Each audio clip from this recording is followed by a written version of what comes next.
초성마다 하나님을 주인으로 높이며 하나님 앞에 무릎 꿇어 예배합니다. 이 시간 저희들 각자 자리에서 드려지는 이 예배 가운데 주님 임재하여 주시옵소서. 우리 예배를 흥양하여 주시옵소서. 한 마음을 다하여 하나님 앞에 찬양하는 우리 각 사람에게 주님의 은혜를 다하여 주시옵소서. 이 시간 해방하는 모든 흑암의 권세들 예수 이름으로 막아주시고 저희들 온 마음과 영을 다하여 창조주 되시며 우리 아버지 되신 하나님 앞에 온전한 예배자로 올려드릴 수 있도록 주님 역사하여 주시옵소서. 감사하며 예수님의 이름으로 기도하옵나이다. 아멘. 주님을 우리 구주로, 우리의 마음의 구주로 모셔드리겠습니다. 함께 찬양합니다.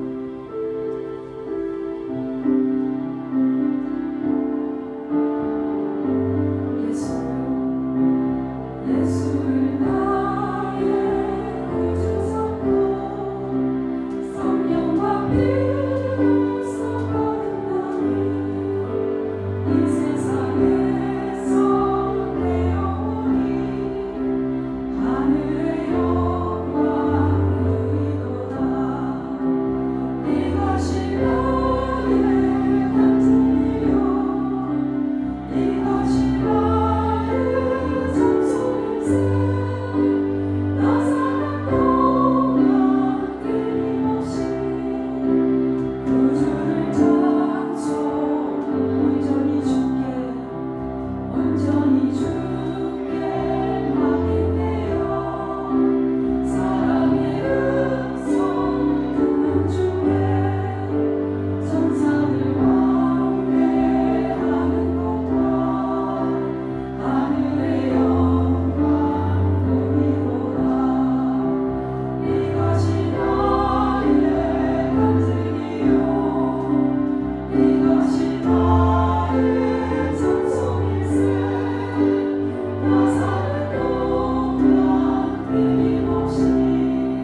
맡겠노라. 성령님 도와달라고 함께 동성으로 기도하시겠습니다.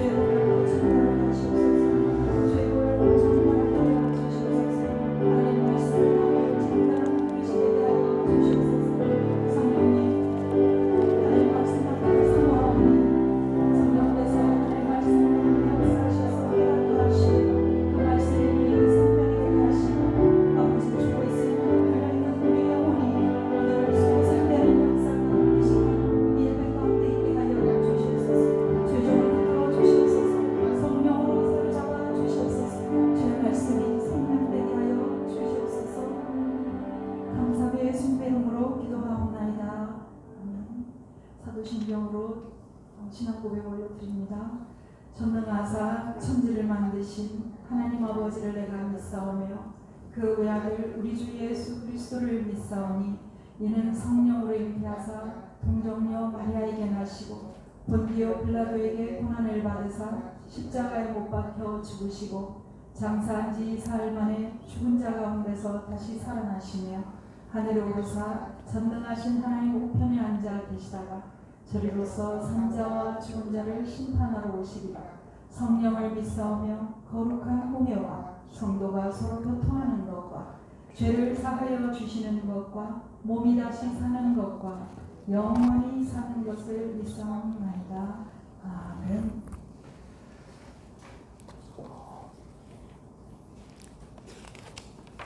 교회 소식 알려드립니다. 코로나19로 인해서 우리가 많이 위축되어 있지만은 또 교회와 개인과 가정과 사업장에 성령의 바람을 기대해야 합니다.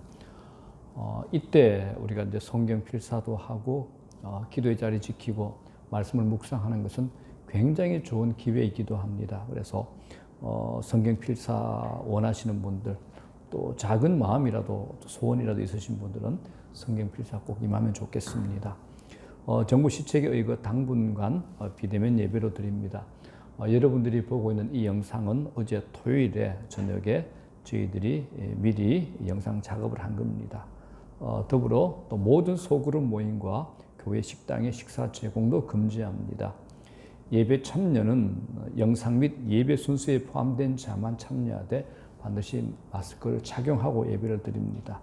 또 교회 예배와 상관없이 교회는 매주 정기 소독을 실시하고 있습니다. 다음 주일부터 이제 실시간 영상 예배로 드릴 수 있게 됐습니다. 화요일, 다가오는 화요일에 저희들 교회에 이제 영상 설치 작업을 합니다. 장로님과 또 제가 의논한 끝에 이것을 해야 되겠다 싶어서 저희들이 또 이러고서 알아봤는데 뭐 사실 제가 아는 것보다는 여기 또 이홍래 안수집사님께서 전문가시라서 이러고서 안수하고 딱 비교해보고 우리 교회가 뭐가 적절한지 케이블 하나까지 아주 세심하게 검토하셔서 저희들이 맡기게 됐습니다. 그래서 여러분들 기도해 주시면 감사하겠습니다. 그래서 다음 주일부터는 실시간 영상 예배로 드리고 그리고 8월 31일이 월요일입니다. 새벽 기도회도 실시간 6시부터 영상으로 하고자 합니다. 그래서 제가 영상팀장 손민호 팀장한테 허락을 받았습니다. 아빠가 나오면 내가 나와야 돼 해가지고 이제 저도 이제 운명적으로 목사 아들이기 때문에 새벽기도 참석을 해서 영상을 찍고 여러분들이 이제 집에서 이제 핑계 못 댑니다. 목사님들 집에서요 교회가 멀어서 새벽기도 못 해요. 아니요 스마트폰 딱 켜시면 이제 다 이제 나는 새벽기도 참여합니다 할 수 있습니다. 그래서 다 함께 이제 할 수 있게 되었습니다. 그래서 하고자 합니다. 그리고 9월 2일 수요 예배부터도 수요 성경대학도 이제 실시간 온라인으로 저희들이 볼 수 있고 동시에 또 그때 못 본 분은 유튜브로 볼 수 있고 또 음성으로도 들을 수 있도록 저희들이 교회에서 송출을 하도록 하겠습니다. 지난주도 모이는데 우리 TF팀들이 참 좋은 일들을 많이 하면서 사실은 이 이야기도 TF팀에서 나왔습니다. 목사님 해야 됩니다. 홈페이지도 저희들이 준비하고 있습니다. 교회 홈페이지, 그다음 스마트폰으로 볼 수 있는 홈페이지까지 지금 그 다음에 다양한 종류의 이제 우리 교인들의 간정, 얘기들, 삶의 모습들을 이제 영상으로 촬영해서 저희들 방에 올려서 이제 그 모습을 보고 또 우리가 댓글을 달면서 격려해주고 칭찬해주고 할 수 있는 그런 교제의 방도 이제 TF팀에서 이제 의견이 나와서 준비를 하고 있습니다. 시간이 걸리고 있는데 격려해 주시고 또 많이 참여를 바랍니다. 그리고 가을에 갈 성지순례팀 모임은 저희들이 지금 비대면이기 때문에 개별적으로 다 연락을 하도록 하겠습니다. 자, 찬송가 봉헌 찬송 우리 다 함께 453장을 드리겠습니다. 예수도 알기 원하네.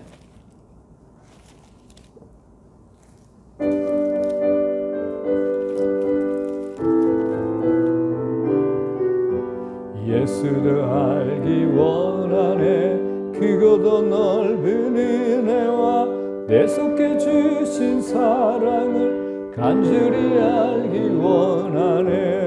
내 평생의 소원, 내 평생의 소원, 내 속에 주신 사랑을 간절히 알기 원하네. 성령이 스승되셔서 진리를 가르치시고 거룩한 뜻을 깨달아 예수님 알게 하소서. 내 평생의 소원, 내 평생의 소원, 내 속에 주신 사랑을 간절히 알기 원하네. 성령의 감화 받아서 하나님 말씀 배우니 그 말씀 안절안절히 내 맘에 교훈되도다. 내 평생의 소원, 내 평생의 소원, 내 속에 주신 사랑을 간절히 알기 원하네. 예수가 계신 보좌는 영광에 들려 있도다. 평화의 왕이 오시니 그 나라 왕성하도다. 내 평생의 소원, 내 평생의 소원, 내 속에 주신 사랑을 간절히 알기 원하네. 자, 우리 하나님께 올려드린 봉헌 예물에 대해서 제가 감사 기도를 드리겠습니다. 하나님 아버지 감사합니다. 저희들이 각자 자리에서 예배를 드리지만 또한 우리 각자의 자리 위에 임재하여 계시는 하나님을 믿고 감사의 찬송을 올려드립니다. 아버지 하나님 감사합니다. 저들에게 멀리 떨어져 있지만 또 서로 떨어져 있지만 예배를 통해서 성령 안에서 하나가 되게 하심을 감사함을 드립니다. 우리 삶의 영역에 시간마다 하나님께서 우리의 공급자 되시고 환경과 상황과 형편에 상관없이 하나님이 주시는 기쁨, 예수 그리스도를 통해 얻는 기쁨으로 살게 하시니 감사함을 드립니다. 세상의 어떤 것보다도 우리 구주 예수 그리스도께서 우리 삶의 주인이 되신다는 것, 하나님 아버지가 내 아버지가 되신다는, 하나님 한 분이 내 안에 계셔서 나와 함께 하시고 내가 탄식하고 있는 신음까지도 들으시며 나를 붙들고 계신다는 이 사실 앞에 내 운명은 절대로 망할 운명이 아니라 어떤 경우에도 승리할 수밖에 없는 운명이라는 것에 감사함을 드립니다. 이날에도 하나님의 것을 구분하여 주 앞에 올려드립니다. 주께서 기쁘게 받아주시옵시고 우리 삶의 모든 영역에 하나님의 공급하심을 체험하게 하시고 사도 바울이 선언한 것처럼 하나님께서 예수 그리스도 안에서 너희 모든 쓸 것을 채우시라는 그 말씀대로 우리가 하나님의 공급하심에 경험되어지는 인생 살 수 있도록 은혜를 하시옵소서. 성경 안에 기록된 수많은 축복의 약속들이 우리 삶으로 살아내게 하시고 우리에게 경험되어지는 말씀이 될 수 있도록, 그리고 여호와의 이 숨결, 이 말씀이 우리 안에 생생히 역사하여 우리가 날마다 변화되고 이 땅에 눈에 보여지는 것이 아니라 그보다 훨씬 높은 차원의 인생을 살 수 있도록 저들에게 은혜를 더하여 주시옵소서. 하나님께서 허락하신 이 물질, 교회는 더 정직하고 투명하게 나누고 흘려보내고 다음 세대를 준비할 수 있는 교회가 될 수 있도록 주께서 간섭하시고 저희들은 기쁨으로 또한 벌벌 떨리는 마음으로 잘 사용하겠사오니 하나님께서 은혜를 부어주시옵소서. 오늘도 함께 하신 감사합니다. 예수님 이름으로 감사하고 기도드리옵나이다. 아멘. 하나님 말씀입니다. 구약 성경 예레미야애가 3장 25절에서 29절까지 말씀입니다. 구약 성경 예레미야애가 3장 25절에서 39절까지 말씀입니다.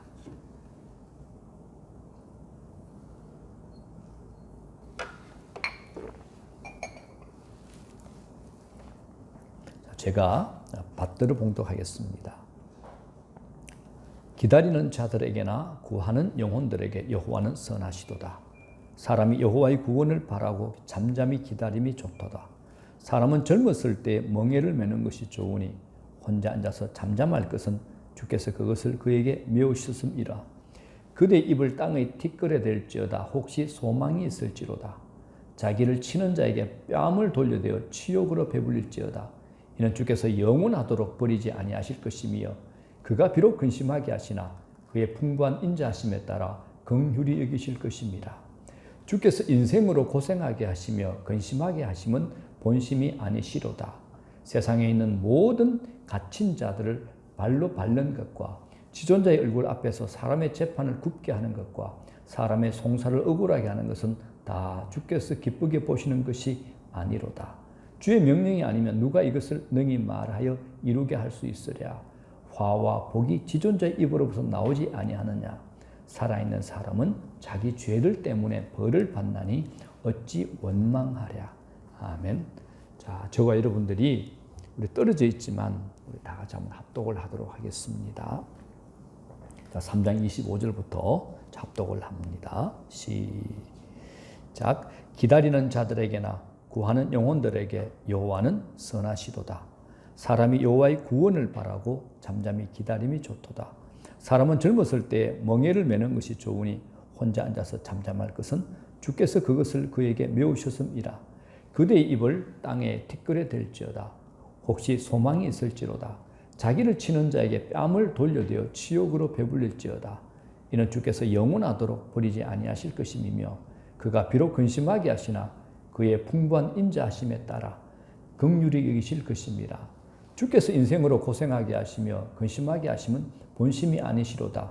세상에 있는 모든 갇힌 자들을 발로 밟는 것과 지존자의 얼굴 앞에서 사람의 재판을 굽게 하는 것과 사람의 송사를 억울하게 하는 것은 다 주께서 기쁘게 보시는 것이 아니로다. 주의 명령이 아니면 누가 이것을 능히 말하여 이루게 할 수 있으랴. 화와 복이 지존자의 입으로부터 나오지 아니하느냐.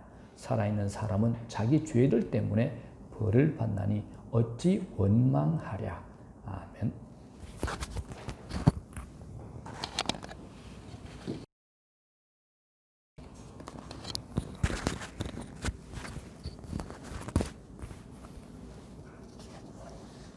나의 고난을 보시고 나를 건지소서. 내가 주의 율법을 잊지 아니함이로다.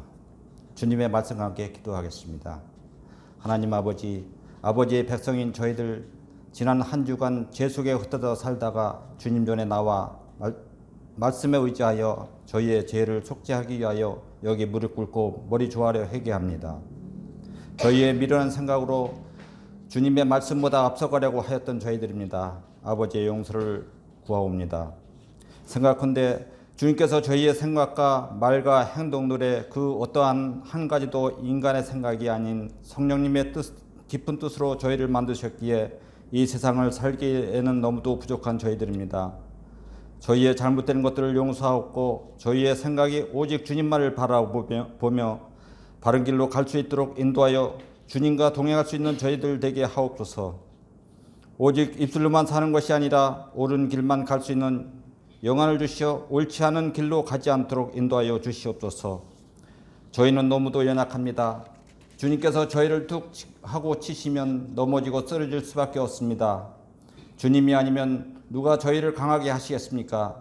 아침에 눈을 뜨면 눈에 보이는 것, 귀에 들리는 것, 이 모두가 우리의 눈을 가리고 귀를 막아 죄 속으로 이끕니다. 저희의 본분을 지키지 못하고 살아가고 있습니다. 저희 통회한 마음으로 머리 조아립니다. 저희의 삶이 전쟁터 같더라도 평안을 허락하여 주시옵소서. 주님, 혼탁한 세상 범죄의 결과로 질병이 온다고 하였습니다. 죄의 결과로 저희에게 질병과 재앙을 내리신다고 하였습니다. 코로나19가 물러나는가 싶더니 제2의 신종 바이러스가 되어 재확산 전파율이 6배나 된다고 합니다. 두려움과 공포로 살아가고 있습니다. 또한 수십 년 만에 크고 긴 장마로, 태풍으로, 지구 곳곳에 폭염으로 지구앓이를 하고 있습니다. 우리의 갈 곳 잃은 영혼들에게 위기 속에서도 용기와 담대함을 주시옵소서. 수천 년 전 애굽의 온갖 재앙 가운데서 베풀어 주셨던 6월절의 은총을 오늘 우리 모두에게 베풀어 주옵소서.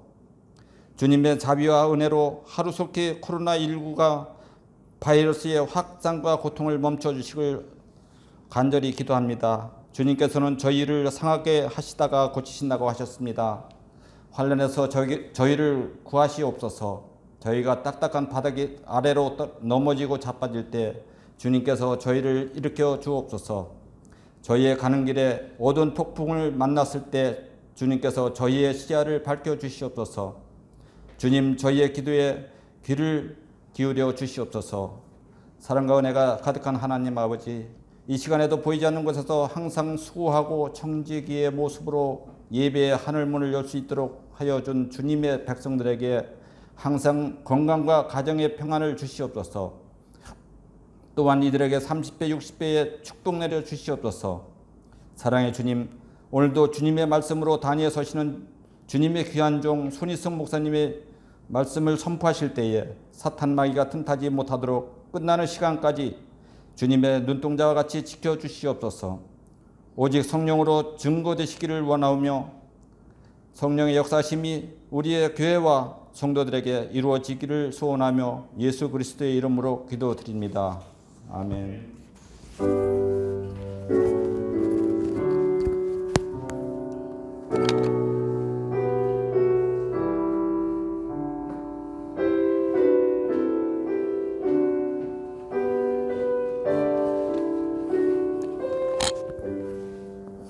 데이터 연구소에서 제공한 자료에 의하면 우리나라 국민 절반이 코로나 블루, 즉 코로나로 인한 우울감이나 무기력증이 있다는 조사 보고가 있습니다. 코로나로 인해서 집 밖으로 나가면 마스크를 써야 하는 답답함, 또 경제 활동 위축되어 발생하는 스트레스, 거기다 코로나로 국민 5명 중에 1명이 수면 장애를 앓고 있답니다. 더 놀라운 것은 국민들이 체감하기에는 암이나 뇌질환 같은 중증 질환보다 코로나가 일상생활을 하는데 더 지장이 있는 것으로 느끼고 있다는 사실입니다. 이러다 보니까 이제 사람들의 분노 지수가 굉장히 높은 것 같습니다. 작고 사소한 일에도 짜증을 내고 언성이 높아지고 하는 것을 보게 됩니다. 웃음, 여유, 기다림 같은 미덕이 사라져 가는 것 같습니다. 거기다가 코로나 확산의 가장 큰 원인이 뭐냐는 질문에 국민들의 절반 이상이 종교 집회 같은 예배 같은 대규모 단체 활동을 지적을 했습니다. 지금의 현 상황을 보게 되면 코로나가 없는 일상이라면 얼마든지 지나칠 수 있고 기다릴 수 있는 상황인데 코로나로 인해서 조심성 우울감으로 자신에 대해서 예민해져 있습니다. 또 타인의 행동 하나하나조차도 민감해져 있는 그런 상황입니다.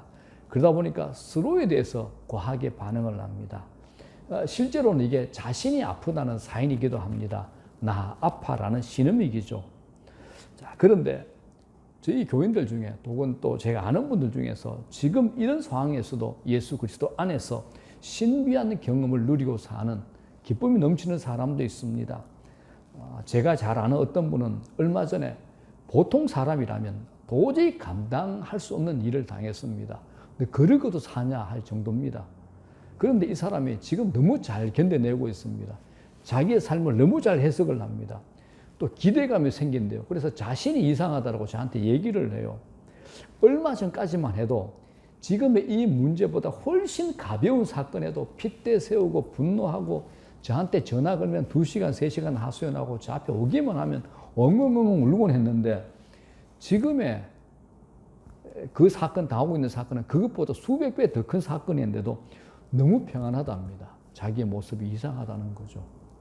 이거는 하나님이 아니면 해석할 수 없는 얘기입니다.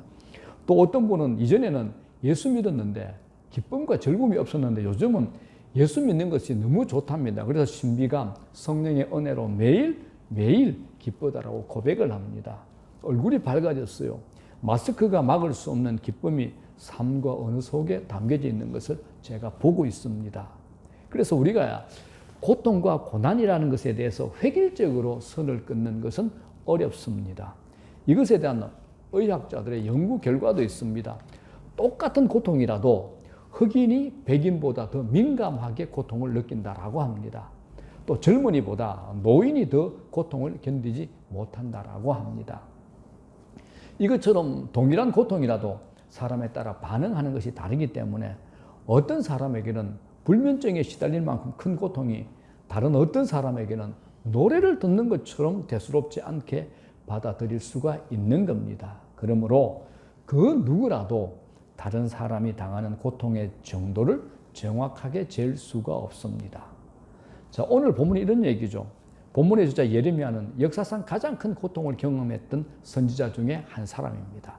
그는 하나님의 말씀을 전하는 선지자의 사명을 받았다는 이유 때문에 평생 고난당하는 인생을 살았습니다. 그래서 예레미야 선지자의 별명이 있습니다. 눈물의 선지자, 눈물의 선지자입니다.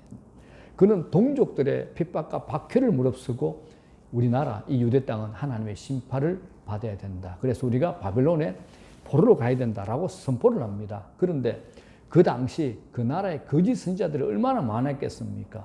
우리가 하나님 백성인데 망할 리가 없다라고 하면서 도리어 예레미야 선지자를 몰아붙이고 백성들과 함께 예레미야에게 핍박을 가합니다. 그런데 얼마 후에 예레미야 선지자의 예언대로 유대는 당시 세계 최강국 바벨론 군대에 포로되어 처절한 고통을 당했고 결국은 함락을 당하고 맙니다. 당시 예루살렘이 얼마나 비참했던지 성이 전부 불탔죠. 거리 곳곳에 죽은 사람들의 시체로 가득합니다. 심지어 부인들이 극도의 배고픔을 이기지 못해서 자기 아이를 삶아 먹는 상상할 수 없는 끔찍한 사건들이 벌어지기도 했다라고 역사는 우리에게 말합니다. 이 모습을 바라보기만 했던 예레미야의 고통을 우리가 어찌 다 헤아릴 수 있겠습니까? 지금은 소천하신 분인데 우리가 잘 알고 있고 존경하는 또 김준건 목사님이라는 분이 계십니다. 한국의 CCC 대학생 선교회를 설립하신 분입니다. 한국의 복음주의를 대표하는 많은 목사님들이 김준건 목사님의 영향을 많이 받았습니다. 그런데 김준건 목사님의 인생을 살펴보면 이분도 목사요. 저도 목사인데 이분이 당한 고통은 도무지 말로 설명이 되지 않습니다. 이분 자신이 겪은 고통에 대해 쓴 글이 있습니다. 제가 짧게 소개할게요. 이분이 어린 시절에 자기 동생이 불꽃놀이를 하다가 심한 화상을 입고 죽는 것을 이분이 직접 봤습니다. 그리고 얼마 지나지 않아 또 다른 동생이 벌목하는 현장에서 쓰러지는 나무에 치여서 비명에 죽는 슬픔을 또 겪기도 합니다. 그리고 6.25 때 가족이 공산당에 끌려가 학살당하고 자신은 23번이나 그들에게 끌려가 구타당한 끝에 인민재판을 받았다라고 합니다. 그래서 그는 구사일생이 아니라 백사일생으로 살아난 목숨이라고 스스로 밝히고 있습니다. 후에 이제 고등학교 교감으로 일하던 동생이 간암으로 세상을 떠났습니다. 그 후에 사랑하는 딸마저 위암으로 부모 곁을 떠났다고 합니다. 이어서 동생 내외가 함께 세상을 떠났으니 그의 아픈 심정을 어떻게 다 형언할 수 있겠습니까? 그는 자신의 참담함을 이렇게 고백을 합니다. 정직하게 고백하면 나는 하나의 얼굴로는 웃고 다른 얼굴로는 울고 있다. 옆을 보면 정신착란증에 걸린 것 같고 과거는 회한과 슬픔뿐이고 미래는 불확실하고 불안하다. 이런 고백을 했습니다. 이분이 창설한 CCC 기독교 대학 선교단체가 중국 대학에 대략 한 330곳이 됩니다. 그곳에서 30만 명의 젊은이들이 복음을 받아들이고 신앙훈련을 받았습니다. 이런 훌륭한 목사님에게 잇따라 일어나는 비극을 보면서 저는 저절로 고개가 숙여집니다. 고통을 보는 각도뿐만 아니라 그 수준에서 차이가 나지요. 그런데 비록 고통에 대한 기준이 다르다 할지라도 분명히 말할 수 있는 것은 일단 세상에 태어난 모든 사람은 고통을 당하면서 살 수밖에 없다는 겁니다. 크고 작은 차이가 있을 뿐 어느 한 사람 예외 없이 고통을 받으면서 우리가 한 인생을 살아야 된다는 겁니다. 우리가 살다 보면 가끔 조그만 가시에 찔렸는데도 큰 못에 찔린 것 같은 비명을 저지를 때가 있습니다. 때로는 작은 가시와 같은 고통이 우리에게 더 견딜 수 없는 고통이 되기도 한다라는 겁니다.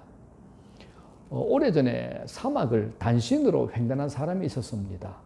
혼자서 사막을 횡단하는 것은 아주 드문 일이기 때문에 기자들이 그 사람에게 몰려가서 인터뷰를 했습니다. 사막을 여행하면서 가장 힘든 일이 무엇입니까? 라고 이런 질문했죠. 살인적인 더위였나요? 라고 물어보니까 아니랍니다. 그럼 갈증이었습니까? 했더니 그것도 아니랍니다. 이상하게 들릴지 모르겠지만 이분에게 제일 힘든 게 뭐냐? 작은 모래알이었다고 합니다. 자신의 신발 속에 들어온 작은 모래알이 그 사람의 몸과 마음을 가장 지치게 만들었다라고 합니다. 여러분, 사소하게 보이지만 그 작은 고통이 어떤 사람에게는 무슨 위협이 될 수도 있다라는 겁니다. 작은 고통처럼 보이는 일을 가지고 아파하고 힘들어하는 사람이 있다고 해도 그를 무시해서는 안 될 겁니다. 이처럼 우리가 고통을 보는 시각에는 자기만의 경험과 안경을 들이대는 문제를 가지고 있습니다. 그건 고통을 보는 시각이 너무 단순하다라는 겁니다. 다시 말하면 이 세상을 살 때 아픔을 느끼지 않고 실패를 맛보지 않고 그저 만사형통으로 잘 되기만 바라는 사람이 이 세상에 많이 있다라는 겁니다.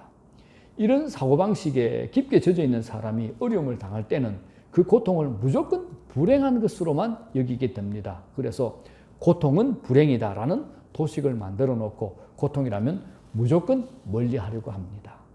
고통을 벗어나라고 단단히 방어 자세를 취하고 살고 그 고통을 제거하려고 수단과 방법을 가리지 않습니다. 그런데 여러분, 우리가 사는 세상이 어떤 곳입니까? 전 세계적으로 화제가 됐던 좀 오래된 노래가 있죠. 유명한 강남스타일 노래 이런 가사가 나옵니다. 지금부터 갈 때까지 가볼까? 지금부터 갈 때까지 가볼까? 갈 때까지 가보자는 겁니다. 그런데 일찍 이 가사의 원조가 있었습니다. 누구냐? 바로 솔로몬입니다. 솔로몬 왕은 정말 갈 때까지 가본 사람입니다. 솔로몬은 원하는 대로 다 만져보고 또 겪어보고 끝까지 가본 사람입니다. 세상 남자들의 최고의 욕망의 끝이 뭘까요?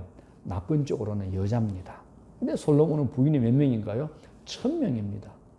여기 다른 것을 제가 설명해 봐야 못하겠습니까? 이 솔로몬이 평생 3권의 책을 썼습니다. 가장 젊었을 때 기운이 넘칠 때 쓴 책이 아가서죠. 그리고 장년이 되어서 인생의 전성기에 가장 높은 자리에 앉아 세상을 호령하는 위치에서 섰을 때 쓴 책이 바로 잠언서입니다. 마지막으로 3번째 쓴 책이 뭡니까? 전도서입니다. 솔로몬이 노년을 맞아서 인생의 절정기를 회상을 합니다. 많은 후회도 있고 회한이 있습니다. 그래서 어느 시기보다 절절한 마음으로 쓴 책이 바로 전도서입니다. 우리가 주일마다 부르는 찬양이 있죠. 곧 그날에 나의 힘 다하고 나의 삶의 여정 마칠 때 이럴 때쯤 자기 삶을 정리한 결론과도 같은 책이 바로 전도서입니다. 솔로몬이 이 책에서 이 세상을 이렇게 표현합니다. 자, 전도서 2장 23절 한번 보겠습니다. 일평생에 근심하며 수고하는 것이 슬픔뿐이라 그의 마음이 밤에도 쉬지 못하나니 이것이 헛되도다.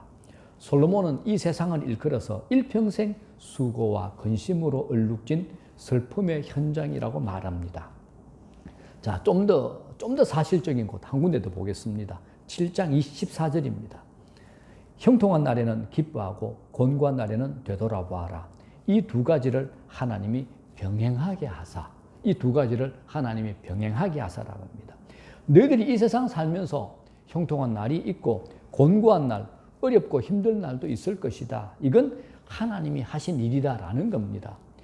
우리보다 훨씬 더 큰 영광과 안락과 명예와 부귀를 누리면서 형통한 삶을 살았던 솔로몬조차도 이 세상을 슬픔의 현장으로 본 겁니다.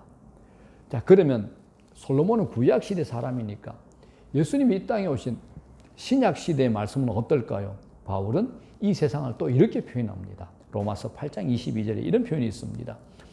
피조물이 다 이제까지 함께 탄식하며 함께 고통을 겪고 있는 것을 우리가 아느니라. 바울은 이 세상을 피조물이 함께 탄식하면서 고통하는 곳이라고 정의합니다. 탄식하면서 고통하는 것. 온 우주 만물이 고통하고 탄식하는 현장에서 태어난 사람들이 어떻게 고통을 모르고 생을 마칠 수 있을까요? 경건한 제사장 세례 요한의 아버지 사가랴가 이 세상을 이렇게 말합니다. 누가복음 1장 17절에 어둠과 죽음의 그늘이 깃들인 곳, 이런 표현을 씁니다. 우리가 이런 세상에 살면서 고통을 피할 수 있다고 생각하는 사람은 아무도 없습니다. 자, 여러분, 그렇다면 이 세상에 태어난 사람이 왜 고통을 피할 수 없을까요? 그 원인을 신학적으로 단 한마디로 집어낸다면 인간의 죄 때문이라고 할 수 있습니다. 범죄한 인간에게 그 책임이 있다라는 겁니다. 그런데 성경의 정의를 접어두고서라도 이 세상에는 필연적으로 고통을 피할 수 없는 요인이 존재합니다. 고통을 피할 수 없는 현실적인 요인으로 대략 3가지를 꼽을 수가 있습니다. 첫째 있습니다. 진화론적인 법칙입니다. 이제 인간에게는 이게 있죠. 무엇이든지 더 좋은 방향으로 가려는 욕구가 있습니다. 그런 까닭 때문에 가난한 생활에서 풍요로운 생활을 우리가 끝없이 쫓아가는 겁니다. 그런데 이런 꿈을 이루기 위해서는 반드시 치러야 될 대가가 있습니다. 예를 들어서 20평대에 사는 사람이 30평, 40평대의 아파트로 이사를 가려고 할 때 그 꿈이 이루어지는 과정에서 그 가족이 얼마나 더 많은 수고와 희생을 해야 될까요? 같은 날 회사에 들어온 동료보다도 더 빨리 진급하기 위해서는 얼마나 많은 갈등과 희생과 노력을 겪어야 하는지 경험해 보신 분들은 누구나 다 알 수가 있는 겁니다. 더 나은 인생, 더 풍요로운 삶, 남보다 앞선 삶을 위해서라면 고통을 감수해야 된다는 겁니다. 이런 법칙이 적용되는 세상에 태어난 사람이 고생하지 않고 한 생을 편안하게 살겠다는 것은 그 자체가 근본적으로 잘못됐다는 겁니다. 또 2번째입니다. 우리의 선택에 책임을 질 수가 있습니다. 하나님은 우리에게 선택할 수 있는 능력과 책임을 주셨습니다. 이 세상에는 이걸 할 것인가 저걸 할 것인가 선택하지 않고서는 넘어갈 수 있는 일이 없습니다. 인생을 산다는 것은 어떻게 보면 선택의 연속이라고 할 수 있습니다. 그리고 그 선택의 책임을 내가 져야 된다는 겁니다. 선택을 한 결과 뒤에 따라오는 책임을 아무도 피할 수가 없습니다. 사람 하나 잘못 선택해서 일생을 어렵게 사는 사람들이 우리 주위에 얼마나 많습니까? 선택의 책임을 우리가 져야 됩니다. 우리에게 선택의 책임이 따른 한 평생토록 형통하기만 바란다는 것은 사실상 불가능합니다. 3번째 또 있습니다. 복잡한 인간관계입니다. 이 세상에서 외톨이가 되어서 인생을 제대로 살 수 있는 자는 아무도 없습니다. 우리는 얽히고 설킨 인간관계 속에 매일을 살아갑니다. 사람 하나 잘못 교제해서 전 재산을 날려버린 자, 친구 하나 잘못 만나서 몇 년을 감옥살이 한 자, 어떤 사람 잘못 만난 탓으로 일생을 눈물로 세월을 보내는 자가 우리 주위에 들어 있습니다. 우리가 세상을 살면서 처음부터 마지막까지 피해를 당하지 않고 인간관계를 유지할 수 있다고 자신하는 사람이 몇이나 될까요? 아무도 없습니다. 그렇기 때문에 우리는 고통을 초월해서 이 세상을 살 수는 없는 겁니다. 사랑하는 여러분, 우리 인간의 삶이 그렇게 단순하지 않습니다. 개개인이 가지고 있는 삶의 복잡성은 누구도 대신해 줄 수 없을 정도로 복잡합니다. 내 앞에 가는 차가 좌회전 깜빡이를 했는데 왜 좌회전 하려고 하는지 내 앞에 가는 차지만 나는 알 수가 없다는 겁니다. 그래서 여러분, 믿음만 좋으면 하나님이 무조건 고통을 제거해 주신다는 이 생각은 반드시 버리셔야 됩니다. 그리고 고통을 무조건 불행으로만 보는 사고방식도 버리셔야 된다는 겁니다. 대신에 고통의 다른 면, 긍정적인 면을 볼 줄 아셔야 된다는 겁니다. 이런 의미에서 본문 말씀은 우리에게 매우 고무적인 말씀이 됩니다. 자, 26절에 이런 말씀이 있습니다. 사람이 여호와의 구원을 바라고 잠잠히 기다림이 좋도다. 하나님은 고통당할 때 참고 기다리는 것이 좋다라고 우리에게 가르쳐 주십니다. 그런데 어떻게 고통을 당하면서 참는 것이 좋다고 말할 수 있습니까? 참 이해하기 어려운 말씀인데 그 다음 말씀에 27절에 이런 해답이 나옵니다. 27절에 사람은 젊었을 때에 멍에를 매는 것이 좋으니, 여기서 젊다는 것은 나이를 가리키기도 하지만 학자들의 견해에 따르면 인생을 살 힘이 있을 때를 말한다고 합니다. 또 멍에는 뭡니까? 고통이죠. 그러니까 이 말씀은 인생을 살아갈 힘이 있을 때는 고통당하는 것도 나쁘지 않다라고 성경이 우리에게 가르쳐주고 있는 겁니다. 그런데 이것 가지고는 우리에게 명쾌한 해답이 되지 않습니다. 그래서 그 다음 28절을 보면 완전한 해답을 얻을 수가 있습니다. 자, 28절 이런 말씀이 있죠. 혼자 앉아서 잠잠할 것은 주께서 그것을 그에게 뭐죠? 메우셨습니다. 왜 하나님께서 우리가 고통당할 때 참고 기다리는 것이 좋다고 말씀하십니까? 그 이유는 주께서 그 고통을 메워주셨기 때문입니다. 주님께서 그 고통을 메워주셨기 때문입니다. 그래서 본문을 풀이하면 이렇게 됩니다. 하나님이 좋으신 것처럼 고통을 짊어지고 인내하는 것도 좋고 하나님이 좋으신 것처럼 그 고통을 이 땅을 살아가면서 살아갈 힘이 있을 때 져보는 것도 좋다는 말씀이 바로 오늘 예레미야서의 해석이 되는 겁니다. 그렇기 때문에 우리 삶의 이 고통을 긍정적으로 받아들이고 해석할 수 있어야 삶에 짓눌리지 않습니다. 다른 사람하고 비교하거나 비교당하지 않는다라는 겁니다. 그렇기 때문에 본문을 종합적으로 검토해 보면 하나님의 자녀는 견디기 어려운 고통이라고 할지라도 좋은 것으로 받아들이며 인내해야 된다라는 겁니다. 자, 여러분, 우리 인생에 있어서 고통이 부정적인 요인으로만 작용하는 것이 아닙니다. 고통은 우리의 삶을 더 풍요롭게 하고 보람되게 하는 긍정적인 요소도 가지고 있습니다. 예수님이 이 땅에 오셨을 때를 생각해 보십시오. 그냥 좋은 말씀만 하시고 힘든 자, 병든 자들 고치기만 하시고 그렇다면 십자가 고통 우리 예수님은 지시지 않아도 되었습니다. 그런데 굳이 당신이 하나님 아들이라고 하셔서 십자가를 기어이 지시고 또 기어이 하나님의 뜻을 이루셨습니다. 우리의 죄 때문에 우리 대신에 극도의 고통스러운 삶을 예수님께서 몸소 지신 겁니다. 또 그분의 제자들도 고난의 삶을 살았고 지금도 전 세계에서 하나님의 자녀로 살아가는 대부분의 사람들은 예수 그리스도의 복음 때문에 이 세상에서 살아가는 방식이 훨씬 더 어렵습니다. 그래서 예수 믿는다는 게 뭡니까? 자기를 부인해야 되잖아요. 자기 십자가 지고 예수 그리스도를 따른다는 겁니다. 여기에는 고난이 따르죠. 희생이 따릅니다. 손해가 반드시 따릅니다. 또 모욕을 당하기도 합니다. 얼마나 힘듭니까? 예수 믿으면 모든 방면의 만사해통 절대 없습니다. 대신에 눈에 보이는 환경과 상황을 뛰어넘는 다른 차원의 삶에 대한 해석의 능력을 갖게 된다는 겁니다. 고통이 있어도 손해를 보아도 또 희생이 있어도 그 상황을 뛰어넘는 믿음과 마음, 다른 차원의 삶을 살 수 있다는 겁니다. 우리가 고통 없이 이 세상을 살 수 없습니다. 주님께서도 고통당하는 것이 나쁘지 않다라고 우리에게 말씀하고 계신 겁니다. 우리가 이 시각을 가지고 고통을 바라보셔야 됩니다.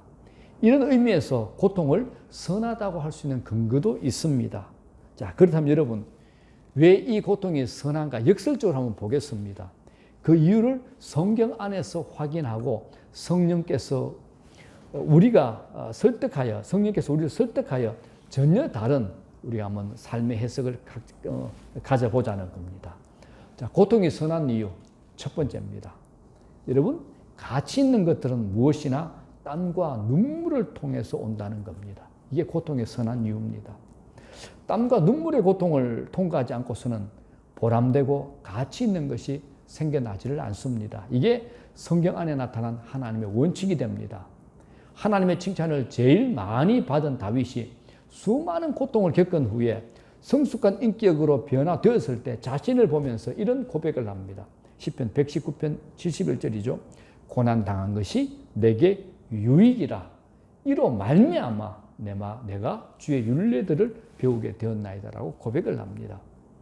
다윗의 이 고백은 우리에게 엄청난 힘을 더하여 주시는 말씀이 됩니다. 또 우리가 잘 아는 욥이 있습니다. 그는 고난의 사람이었습니다. 이 세상 사람이 겪지 못한 온갖 고초를 다 겪은 사람입니다.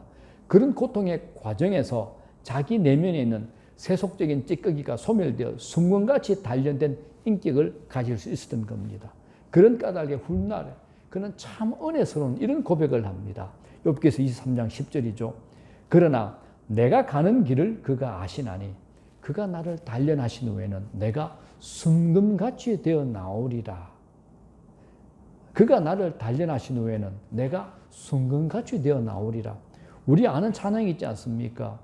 나의 길 오직 그가 하시나니 나를 단련하신 후에 내가 정금같이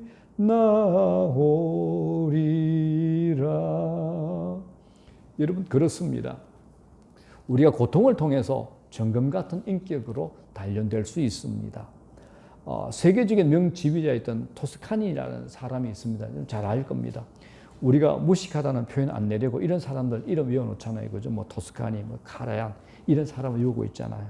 그리고 우리가 사실은 이제 트로트 좋아하면서 안 그런 척하면서 이제 파바로티, 뭐 도밍고, 호세 카라라스 이런 이름으로 또 외우고 다니잖아요.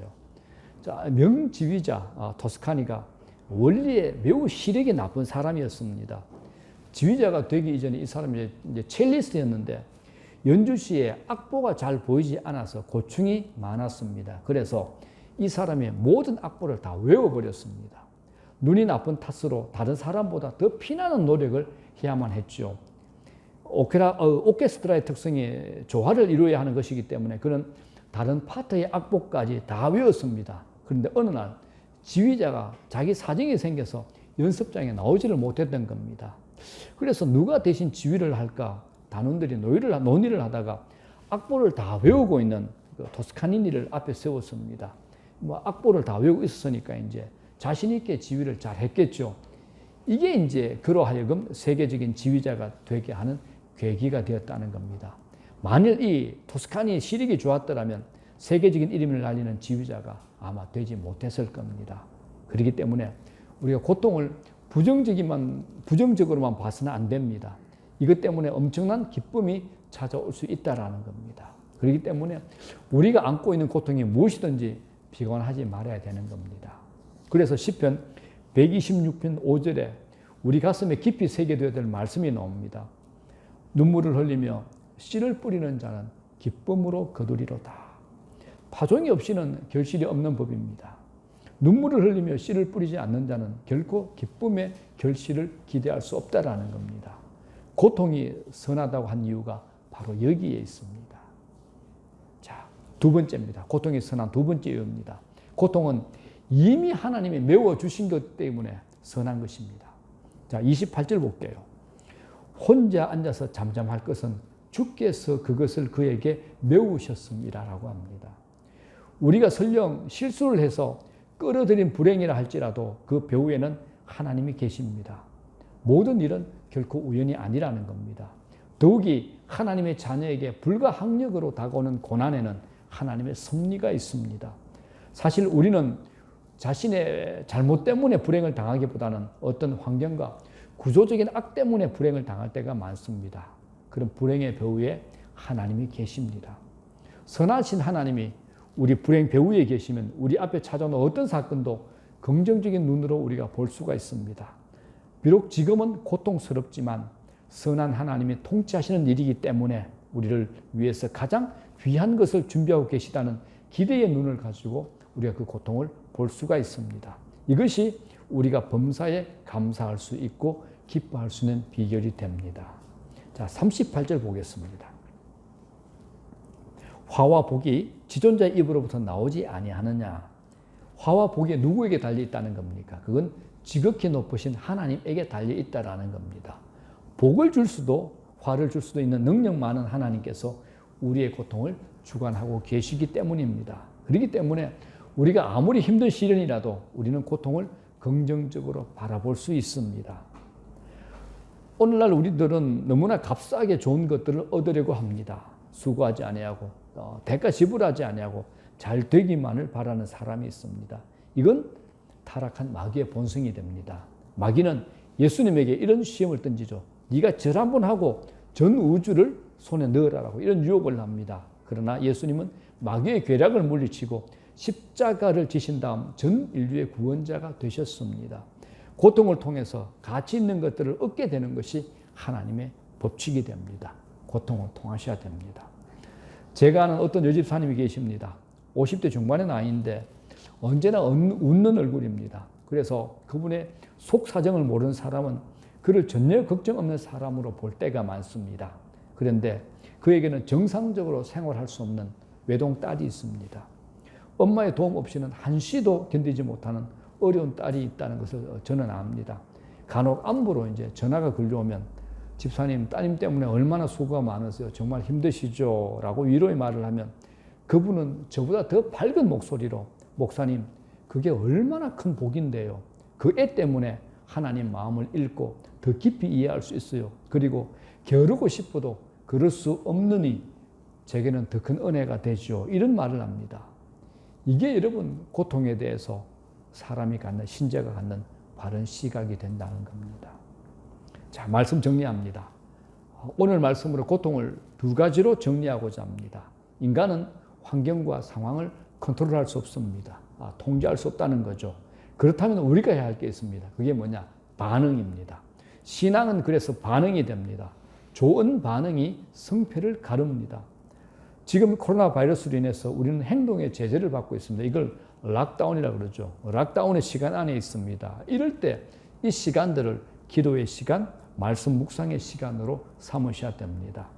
코로나 바이러스로 활동 못하는 시간은 말씀 묵상과 기도하는 것이 좋습니다. 행동 제재의 시간을 영적 성장과 하나님과의 관계 회복의 시간으로 갖는 것이 중요합니다. 지금은 시간 없다라고 이제 핑계댈 수 없는 시간을 우리가 살 수 있습니다. 목사님, 저는 시간이 없어요. 아니요. 요새는 대부분 시간이 많습니다. 그래서 지금이 어떤 시간이냐? 다시 못 올 영적 충전의 시간이 신자들에게 주어진 겁니다. 이보다 더 좋은 때는 없습니다. 다시 잃어버린 기도의 능력을 되찾기를 바랍니다. 화요일부터 저희 교회에 영상 시설을 갖추겠답니다. 그러면 8월 31일 월요일부터 아침 6시에 온라인 영상으로 새벽 기도회를 하려고 합니다. 멀리 계신 분들도 스마트폰이나 컴퓨터 통해서 집에서 함께 기도하는 기도의 시간을 가질 수가 있을 겁니다. 새벽의 자리에서 이제 나를 발견할 수가 있습니다. 그러면 기적을 일으키는 역전의 사람으로 변화될 수 있을 겁니다. 자, 그리고 두 번째입니다. 진짜 귀한 것은 고통을 통해서 찾아온다라는 겁니다. 거기에는 하나님이 무엇인가 숨겨놓고 계시는 보화가 있습니다. 그렇기 때문에 이런 말이 있죠. 충실한 인생은 장마와 햇살을 같이 본다는 말이 있습니다. 충실한 인생은 장마와 햇살을 같이 본다라는 겁니다. 여러분, 고통을 통해서 얻을 수 있는 진정한 복을 아십니까? 햇살뿐만 아니라 구름과 폭우도 있어야만 자연이 풍요로워지듯이 우리 인생도 햇살만 창창하다고 해서 풍요로워지는 것은 아니라는 겁니다. 고통은 우리에게 유익한 것이요, 선한 것이요, 보람된 것일 수 있습니다. 그래서 어떤 경우라도 우리가 고통을 비관해서는 안 될 겁니다. 고통의 배후에는 하나님이 계십니다. 선하신 하나님이 우리에게 가장 좋은 것을 준비하고 계시다는 사실을 잊지 마시기를 주의 이름으로 축원합니다. 아멘. 자, 우리 함께 찬양합니다. 주가 보신 생명의 길, 기쁨으로 349장입니다. 주가 보신 생명의 길.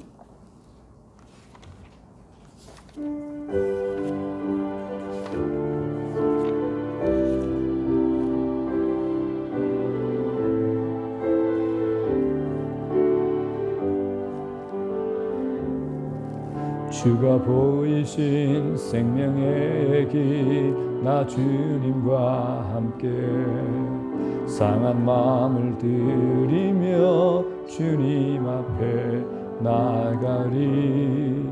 나의 의로움이 되신 주 그 이름 예수, 나의 길이 되신 이름 예수. 나의 길 오직 그가 하시나니, 나를 단련하신 후에 내가 점검같이 나오리. 본다 합니다. 주가 보이시 생명의 길 나 주님과 함께 상한 마음을 들이며 주님 앞에 나아가리. 나의 의로움이 되신 주 그 이름 예수 나의 길이 되신 이름 예수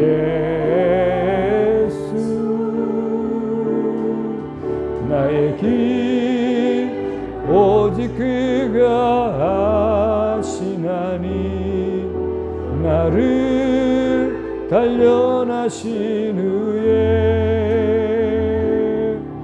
내가 정금같이 나오리라.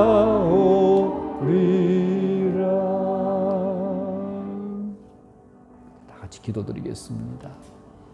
하나님 아버지, 오늘 예레미야 예가서 이 말씀을 가지고 고통에 대해서, 고난에 대해서 우리가 새로운 시각을 가질 수 있는 은혜를 하여 주시옵소서.